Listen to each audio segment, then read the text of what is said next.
Nagpapasalamat kami sa lahat ng mga nagbahagi ng kanilang mga buhay sa amin sa loob ng 31 taon. Malaki ang posibilidad na muling mapanood sa telebisyon ang Maalaala Mo Kaya o MMK.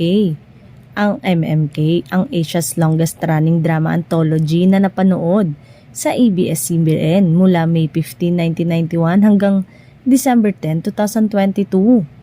Maugo nga ang mga balitang magbabalik ito bilang bahagi ng weekend primetime ng TV5.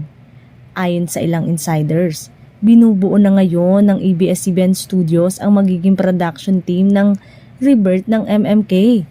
Gusto nga raw nila na mas maging bongga ang bagong MMK na parang pelikula ang quality ng bawat episode at magugustuhan ng mga new generation of TV viewers.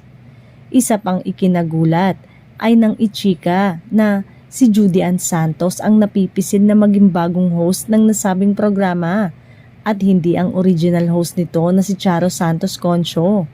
Sa kasalukuyan nga ay sinusubaybayan ng TV viewers si Charo bilang tinding sa hit teleserye na FPJ Batang Quiapo.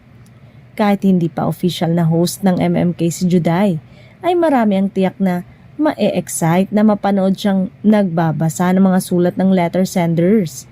Tiyak naman na ikatutuwa ng mga matatapat na taga-subaybay ng MMK ang balita tungkol sa posibleng pagbabalik sa telebisyon ng programang naging bahagi ng kanilang mga buhay sa loob ng 31 taon.